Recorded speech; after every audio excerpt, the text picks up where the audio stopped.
On a frozen February morning in 1987, in the windswept high plains of Wyoming, a young woman named Amy Roe Bechtel disappeared without a trace. She was 24 years old, a cross-country runner with a bright smile and a life full of promise ahead of her. The town of Lander, population barely 7,000, nestled against the foothills of the Wind River Range, would become the epicenter of a mystery that would haunt the community for more than 3 decades. Amy left her apartment that morning to scout a running route for an upcoming race, carrying nothing but her keys and perhaps a water bottle. Her white Toyota Tercel was found hours later, parked at a trailhead, engine cold, driver's seat adjusted forward in a way that seemed wrong to those who knew her. Inside the vehicle, investigators found her running shoes. No runner leaves without their shoes. The question that would echo through the years, whispered in diners and gas stations across Fremont County, was simple and terrible. Where was Amy Bechtel, and what happened on that mountain road? The town of Lander sits at 5,300 feet elevation, where the high desert meets the mountains, where the wind never truly stops. In 1987, it was a place where everyone knew everyone, where doors stayed unlocked and children rode their bikes until the streetlights came on. The economy ran on ranching, some mining, and the outdoor recreation that drew climbers and hikers to the winds every summer. Main Street had 3 blocks of storefronts, a diner called the Breadboard where the coffee was always hot, and a sense that bad things happened elsewhere, in bigger cities, in places that weren't protected by geography and neighborliness. Amy had moved to Lander 2 years earlier with her husband, Steve Bechtel. They were young and in love, both passionate about the mountains, about running and climbing. Steve worked odd jobs, sometimes guiding, sometimes doing carpentry. Amy had found work at a local printing company and was training seriously, running 60 miles a week, preparing for trail races that summer. Those who knew her described a woman who was disciplined, punctual, meticulous about her routes and her training logs.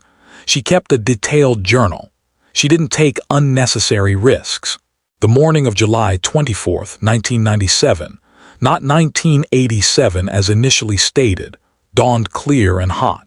The sky was that deep blue that only exists at altitude, and by 9 in the morning the temperature was already climbing toward 80 degrees. Amy and Steve had spent the previous evening at home. They'd talked about her plans for the next day. She wanted to scout part of the course for an upcoming race, the Burnt Gulch Trail, a route she'd run before but wanted to time more carefully. Steve would later tell investigators they'd had a normal evening, eaten dinner together, gone to bed without argument or tension. That morning, Amy rose around 8. She made coffee. She ate breakfast. Steve was still asleep when she left the apartment sometime between 9 and 9:30. She was wearing running shorts, a t-shirt, and according to Steve, she'd taken her keys and maybe her wallet. He wasn't entirely sure about the wallet. This small uncertainty would become significant later. She drove her white Toyota Tercel, a reliable car she'd had since college, out of town toward the mountains. Clear's Throat, the Burnt Gulch area, is rugged country, accessible by a series of dirt roads that wind through sagebrush and juniper before climbing into pine forest. Cell phone coverage was non-existent in 1997, especially in these remote areas. If something went wrong, you were on your own. Amy knew this. She was experienced in the backcountry. That's what made what happened next so impossible to understand. When Amy didn't return by early evening, Steve began to worry. She'd said she'd be gone a few hours, maybe 4 or 5 at most. By 6 o'clock, he was calling friends. By 8, he'd contacted the sheriff.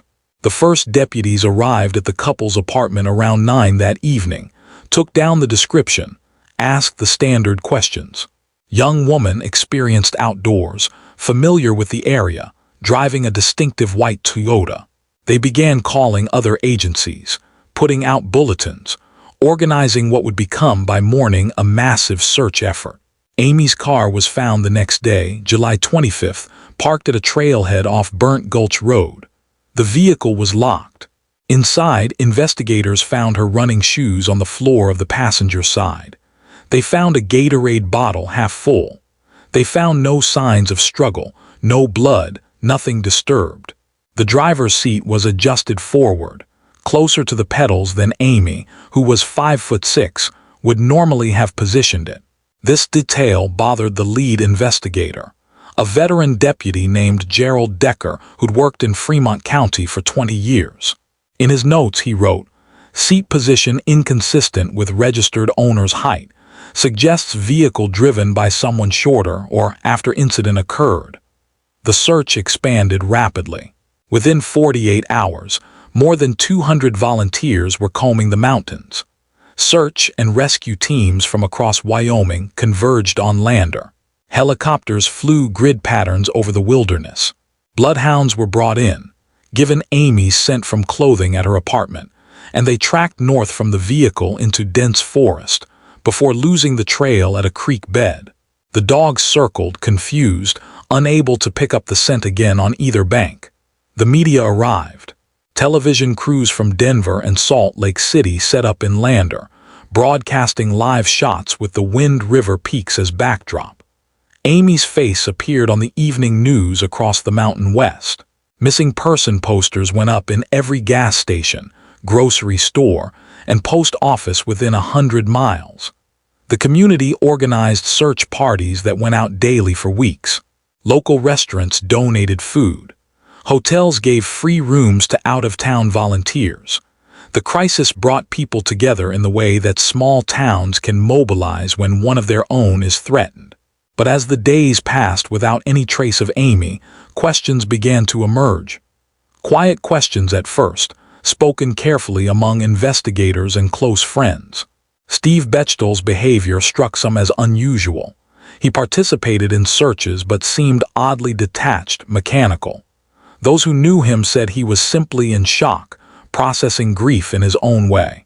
Others noticed he didn't break down, didn't show the kind of desperate emotion families typically displayed in these situations. He gave interviews to reporters, his voice steady, his eyes dry. He described Amy's plans that morning in precise detail, maybe too precise for someone who'd been asleep when she left. Deputies whispered quietly among themselves about inconsistencies in his timeline. Steve said Amy left around 9:30, but a neighbor reported seeing the white Toyota still parked at the apartment complex closer to 10. Another witness claimed to have seen Steve driving on Highway 287, heading south toward Rawlins, around midday on the 24th. Steve said he'd been home all day, waiting for Amy, making calls. When confronted with the possible sighting, he explained he'd driven briefly to a friend's house, forgot to mention it initially, the kind of detail that slips your mind under stress. The explanation was plausible. Everything he said was plausible. That was the problem. Nothing was provably false, but nothing quite added up either. The physical evidence told a frustrating story of absence. No body was found. No clothing, no blood, no signs of violence anywhere along the trail or surrounding forest. The wilderness of Wyoming is vast enough to swallow secrets forever. Thousands of square miles of roadless backcountry, cliffs, canyons, abandoned mine shafts. If someone wanted to hide something, the landscape offered infinite possibilities. For those who have ever doubted someone you love, who have felt that sick uncertainty when facts don't align with the narrative you're being told, you understand the position investigators found themselves in. They had suspicions but no proof, theories but no evidence. By September, the active search was scaled back. The case remained open, but the daily operation ceased. The volunteers went home. The news crews packed up their equipment and moved on to other stories. Amy Rowe Bechtel was officially listed as a missing person, presumed endangered, and the file went into the cabinet with other unsolved cases, the ones that keep officers awake at night, wondering what they missed. Clear's throat. 3 months after Amy disappeared, Steve Bechtel moved out of their apartment in Lander. He packed up their belongings, loaded a truck, and relocated to Colorado. He told friends he couldn't stay in Wyoming anymore, couldn't live in the town where everywhere he looked reminded him of Amy. People understood. How could you blame someone for wanting to escape that kind of pain? But for some in the community, his departure felt wrong. It felt like abandonment. Amy's parents, Ralph and Joe Ann Rowe, had moved to Lander to be close to the investigation, to keep pressure on law enforcement to continue searching. They stayed in a small rental house and spent their days driving the back roads, posting flyers, checking in with the sheriff's office. When Steve left, it created a rift. Relations between Steve and Amy's parents, already strained by grief and suspicion, deteriorated completely. They stopped speaking. Years would pass without contact. Steve rebuilt his life in Colorado. He continued climbing, traveling to destinations around the world. He remarried eventually, started a business, moved forward in the way that survivors must. But the case never moved forward. Amy remained missing. Her face aged on the posters that yellowed in shop windows. The investigation stalled completely. Without a body, without witnesses, without any new leads, there was nowhere to go. The psychological weight of an unsolved disappearance is different from confirmed loss. There's no funeral, no grave, no moment of finality. Amy's family existed in a state of perpetual limbo, unable to grieve properly because some small part of them held onto hope. Maybe she'd been taken, was being held somewhere, would escape and return. Maybe she had amnesia, was living under a different name in another state. These fantasies, irrational as they might seem, are how people survive the unsurvivable. For those who have ever doubted someone you love, who have caught them in a small lie that grows into a larger pattern, you know how corrosive suspicion becomes. It eats at relationships, at families, at communities. In Lander, people took sides. There were those who defended Steve absolutely, who believed he was a grieving husband victimized twice, first by whatever happened to Amy and second by unfair suspicion. And there were others who couldn't shake the feeling that something was deeply wrong, that the answers weren't hidden in the wilderness but much closer to home. A pattern emerged in the years that followed. Every time the case appeared in the media, every time an anniversary brought renewed attention, Steve would decline to comment or give only brief statements through an attorney. He stopped cooperating with investigators. His lawyer advised that he'd done everything required of him, had answered all questions, and that continued harassment was inappropriate. This was within his rights. But to Amy's family and to investigators, silence looked like something other than grief. It looked like self-protection. In 2000, 3 years after Amy's disappearance, new forensic techniques became available. The FBI offered to review cold cases using advanced DNA analysis and other technologies that didn't exist in 1997. Amy's case was submitted for review. The Toyota was processed again, more thoroughly, using luminol to detect blood residue invisible to the naked eye. The results were inconclusive. There were trace amounts of blood found in the cargo area, but not enough for DNA profiling with the technology available at the time. And blood in a vehicle used for outdoor activities wasn't necessarily suspicious. People cut themselves hiking, transported game, loaded muddy gear that caused abrasions. The finding proved nothing, yet it was enough to keep the investigation technically active. Detective Decker, now close to retirement, maintained the case file meticulously. He updated it whenever new information emerged, no matter how tangential. He interviewed Steve's friends, people Amy had worked with, trying to find the one detail that might break everything open.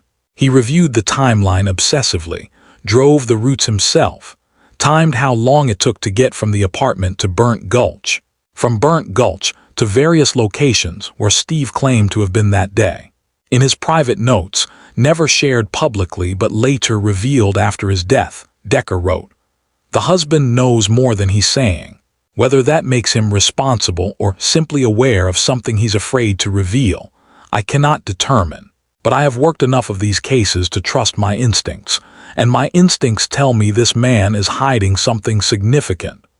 Clear's throat, The breaking point came in 2016, 19 years after Amy disappeared.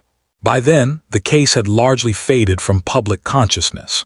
It was an old mystery, the kind discussed occasionally on true crime forums online, but no longer featured in mainstream media. Amy would have been 43 years old. Her parents were aging, their health failing, their hope nearly extinguished. Then a witness came forward. A woman named Linda Reyes, who had lived in Lander in 1997, but moved away shortly after Amy's disappearance, contacted the Fremont County Sheriff's Office. She said she'd been too frightened to speak up initially, but after seeing a documentary about cold cases, her conscience wouldn't let her remain silent any longer. Her testimony was specific and devastating. Linda Reyes stated that on the afternoon of July 24, 1997, around 1:30 in the afternoon, she'd been driving on a remote Forest Service road approximately 15 miles from where Amy's car was later found. She saw a white Toyota, possibly a Tercel, parked at an unusual angle off the side of the road. Two people were near the vehicle. One was a man matching Steve Bechtel's description. The other was a woman who appeared distressed. Linda slowed down, uncertain whether to stop and offer help.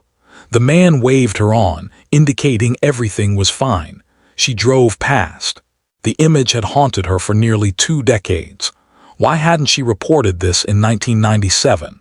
She explained that she'd been undocumented at the time, working under the table at a ranch, terrified of any contact with law enforcement. When Amy was reported missing and her vehicle found, Linda had been too afraid to come forward, worried about deportation, about losing her job, about not being believed. She'd left Wyoming within months and tried to forget, but she couldn't forget. The statement was enough to reopen the active investigation. The case was assigned to a new detective, Maria Santos, who brought fresh perspective and modern investigative techniques. She began methodically re-examining every piece of evidence, every witness statement, every timeline discrepancy. She obtained Steve Bechtel's phone records from 1997, stored in archives, and noticed something interesting. On July 24th, between noon and 2 in the afternoon, Steve had made no calls from his home phone. This contradicted his statement that he'd been home all afternoon trying to reach Amy and checking with friends. If he'd been home and worried, wouldn't he have used his phone? Santos also discovered something else. In 1997, Steve owned a second vehicle that hadn't been thoroughly investigated initially. He had an older pickup truck, a 1985 Ford that he used for hauling climbing gear and work equipment. The truck had never been forensically examined. By 2016, the vehicle was long gone, sold to someone who'd sold it again, its whereabouts unknown. But rental records showed that just days after Amy disappeared, Steve had rented a carpet cleaning machine from a local hardware store. When asked about this in 1997, he'd said he was cleaning the apartment before moving out. In 2016, Detective Santos wondered what else he might have been cleaning. The case was presented to a grand jury in 2017. The proceeding was secret, but word leaked through the small community. Steve Bechtel was called to testify. He appeared with his attorney, answered questions for several hours, and maintained his complete innocence. He stated again that he had nothing to do with Amy's disappearance, that he'd loved her deeply, that losing her had destroyed his life. He expressed frustration that after 20 years he was still being treated as a suspect rather than a victim. The grand jury declined to indict. There still wasn't enough physical evidence to prove beyond reasonable doubt that a crime had even occurred, much less that Steve had committed it. Without a body, without witnesses to an actual act of violence, prosecutors knew a trial would be nearly impossible to win. Steve returned to Colorado. The investigation continued but seemed destined for another dead end. Then, in 2019, advances in DNA technology changed everything. A small blood sample recovered from the Toyota's cargo area in 2000, previously too degraded for analysis, could now be processed using new extraction and amplification techniques.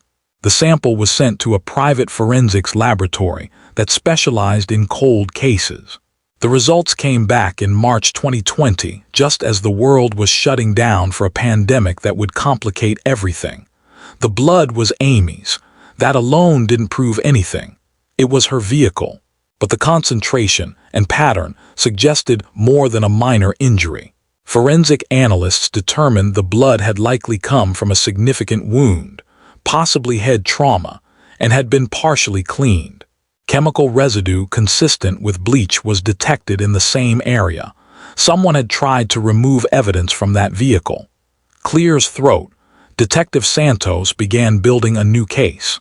She worked with FBI behavioral analysts who reviewed everything about Steve's actions in the days and weeks after Amy disappeared. They noted the inconsistencies, the calculated nature of his responses, the way he'd isolated Amy from her family in the months before she vanished, subtle patterns of control that friends hadn't recognized at the time. They identified classic behaviors associated with what they carefully termed intimate partner involvement in suspicious disappearances. Santos also tracked down the pickup truck. After months of searching through DMV records and title transfers, she located it in Montana, sitting in someone's barn, rusted but intact. The current owner had no idea of its history and agreed to let investigators examine it. Using ground-penetrating radar and cadaver dogs, they searched the truck bed thoroughly. The dogs alerted. Soil samples from the bed contained microscopic traces of decomposition, though too degraded to yield DNA after so many years exposed to the elements. It wasn't definitive proof, but it was a pattern. Each piece of evidence, insufficient alone, began to form a coherent picture when assembled together. The blood in Amy's car, the clean truck, the witness who saw Steve with a distressed woman, the inconsistent timeline, the seat adjustment, the running shoes left behind, the rental of cleaning equipment, his sudden departure from Wyoming, his refusal to cooperate further after initial questioning. In November 2021, 24 years after Amy disappeared, Steve Bechtel was arrested at his home in Boulder, Colorado. He was charged with second-degree murder in Amy's death. The arrest was based not on a single piece of conclusive evidence, but on the cumulative weight of circumstances that, prosecutors argued, could lead to only one reasonable conclusion. The arrest shocked everyone who knew Steve in his Colorado life. His wife, his friends, his business associates all expressed disbelief. The man they knew was gentle, thoughtful, devoted to his family. They couldn't reconcile that person with someone capable of violence. But those who'd known him in Wyoming, who'd watched his behavior in those terrible weeks after Amy vanished, felt something closer to validation. They'd known something was wrong. Now maybe the truth would finally emerge. Steve pleaded not guilty. His defense team argued that the prosecution's case was entirely circumstantial, that coincidences and bad luck were being twisted into a narrative of guilt, that a grieving man was being persecuted because the real perpetrator was never found. They pointed out that Amy could have been taken by a stranger, that countless predators traveled through Wyoming every summer, that the wilderness held dangers beyond domestic violence. The trial began in August 2022 in Lander, bringing media attention back to the small town after a quarter century. The courtroom was packed every day. Amy's parents, now elderly, attended every session, sitting in the front row, their faces lined with years of grief and hope deferred. Steve's family sat on the opposite side, maintaining their belief in his innocence. The prosecution presented their case methodically. They called Linda Reyes, who testified about seeing Steve with a distressed woman on that remote road. Under cross-examination, she admitted her memory might not be perfect after so many years, but she remained certain about the basic facts. They presented the forensic evidence about the blood, the chemical residues, the DNA analysis that had finally become possible.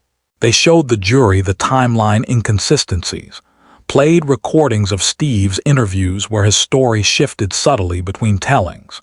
They called Amy's friends, who described how Steve had become increasingly controlling in the months before she disappeared, how he discouraged her from spending time with others, how he'd pressured her about her running schedule, worried she was training too much, spending too much time away. One friend testified that Amy had confided she was thinking about separating, that the marriage wasn't working, that she felt trapped. This was perhaps the most damaging testimony, establishing motive, showing that the picture of a happy couple was an illusion.